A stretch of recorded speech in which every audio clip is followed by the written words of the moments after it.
What's up, you guys? AD with Seaside Gold and Silver. Here we have Rick. So we're going to talk about some practical ways, guys, to get money to set aside for your gold and silver, guys. First of all, stop with the excuses. Get rid of them, okay? Everybody has excuses. I'm sure when you clicked on this video, the first thing you started thinking about was why you can't save money or why you can't do some of the things on this list or things like that. Get rid of the excuses, guys. These are real practical ways to find money to invest in the things that you want to invest in for the future. So we're going to take it away with some tips. And the first one, I'm sure you guys have all heard about it, collecting cans, collecting aluminum cans. We all like to have a few beers every now and then, maybe a couple soda pops or whatever. Collecting those cans. I mean, shoot, I know that in a month I could collect about $100 in cans just from me, my kids, and going around the neighborhood, just collecting a few cans. And yeah, you might get a few eyes every now and then, but money is money. $100 in a month for literally doing nothing that changes your schedule other than maybe going around the neighborhood for 10 minutes and picking up some cans. Hey, I know I haven't made more money in 10 minutes than that. So Guys, put that pride aside, guys. That's going to be the number one deterrent from between you making money and not making money, guys. Go out there. Don't be embarrassed. Guys, the only person that is going to judge you is yourself. Go out there. Put that pride aside. Do what you got to do for your goals. That's all you need, guys. Yeah. Other thing is, this is huge. Everybody's really talking about this, but side gigs.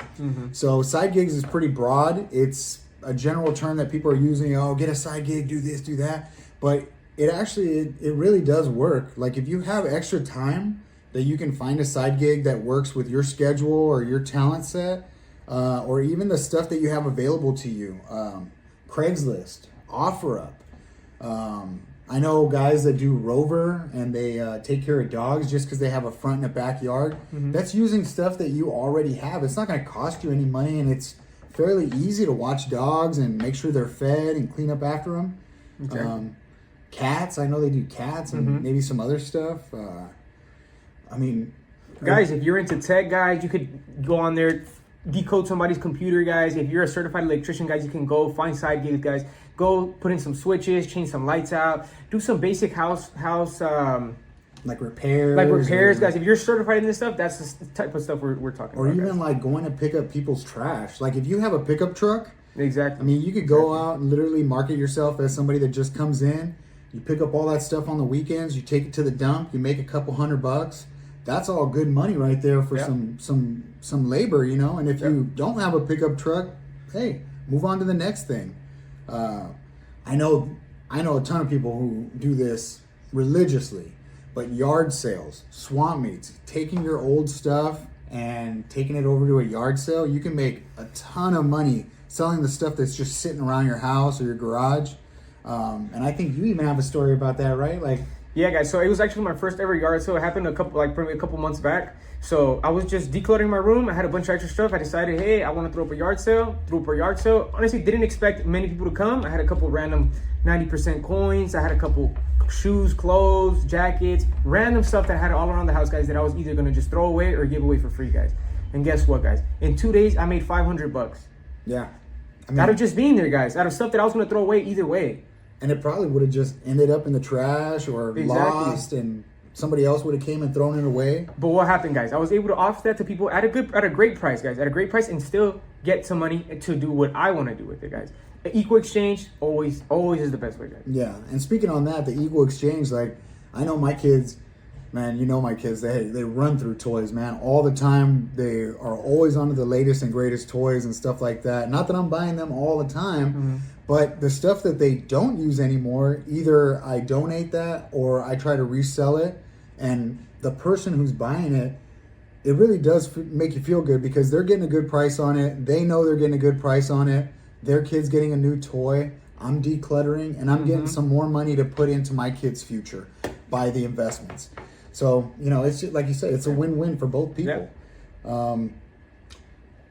Uber, Lyft, grocery delivery, all those things. Like if you have some time or you're working a part-time job and you're kind of struggling, you know, to try to find that money to save, tips, Uber, Lyft, if your car's reliable, don't go out and spend a ton of money trying to buy a new car just so you can Uber and stuff like that, because then you're going to end up spending all your money on your car loan or your, you know, payments. But the other big thing is people always forget, I think, is like, use your talents, right? Use your knowledge. Like, that's why you go to school.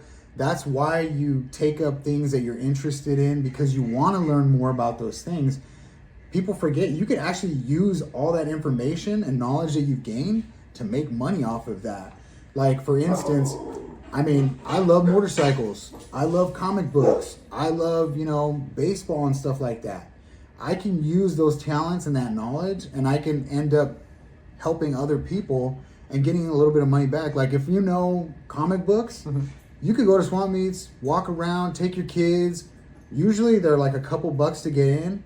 You might find a couple good deals on comic books that you could flip. Even if you buy a comic book for $1, $2, and you flip it for $4 or $5, I mean, that's something out of nothing. Yeah, that's a 300%, you know, increase on your initial investment. That's huge. That's more than what the stock market is going to get you or most of your other investments. It just takes time. You got to have that hustler's mentality of going out there and saying to yourself, like, I'm going to find something, or I'm going to at least try to find something that I can use to my benefit. Somebody out there wants this.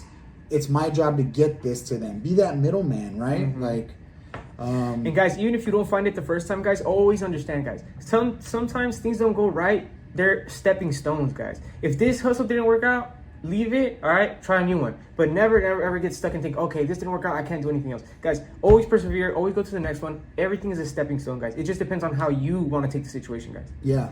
Even like for the young people, right? Like 17, 18 years old, you might be going to high school, you might be getting ready for college. You might not have enough time to go get a job if you have extracurricular activities or whatever.